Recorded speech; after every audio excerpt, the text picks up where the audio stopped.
The Richard Howard Darby Endowed Scholarship has been established at Northwest by Darby's children, Leanne Darby, Mary Page Darby Huxford, and Rebecca Darby Mitchell. Richard Darby is a member of the college's class of 1970. Raised in Sardis with sister Rita Darby Henley, he is the son of Richard Price Darby and Bobby Nell Darby, who also have a scholarship in their names at Northwest. Darby graduated from North Panola High School in 1968 and enrolled in the fall of 1968 at Northwest to study accounting, despite an admitted lack of interest and skill with numbers. He recalls Kitty Waite, then head of the accounting program, kindly encouraging him to identify a different field of study at the end of this first semester. He chose history and was successful in his studies. After earning his associate's degree from college in 1970, he enlisted in the Army National Guard and traveled to Fort Bragg for 6 months of training. From there, he was transferred to Fort Knox in Kentucky before being assigned to the Company D in his hometown of Sardis. The school semester had already begun by the time he arrived back from Fort Knox, so he went to work for Chromecraft until he could enroll in Delta State.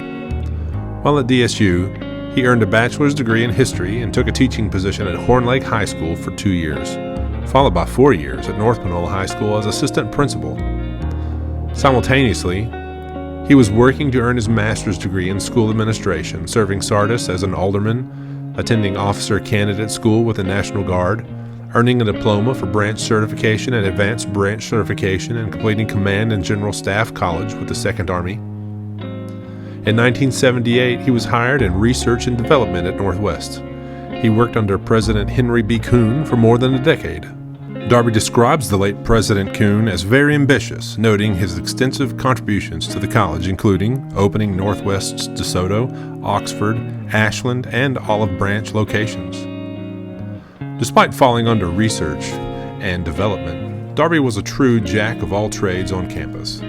He assisted with grant applications, worked with recruiting, and was even charged with keeping records on all the college's cattle. Northwest had a big cattle operation at the time, Darby said.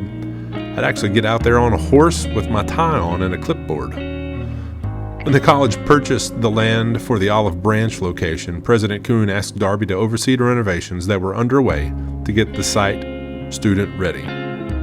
Welding and commercial truck driving were the first programs to find a home there, but it was the aviation program he was tasked with implementing that proved to be a challenge.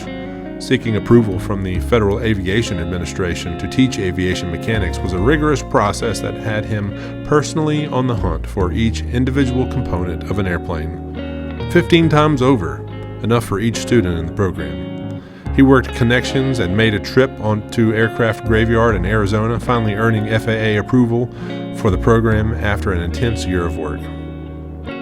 After President Coon's abrupt passing, Darby decided he was ready for a change. By that time, he had risen to the rank of Major in the National Guard. Passionate about his hometown of Sardis, he set his sights on running for mayor. He won the position, and his days were busy serving the city full-time and the National Guard part-time. In his 3 terms as mayor, he tackled big projects, including the overhaul of the city's sewer system and the opening of the Sardis Marina.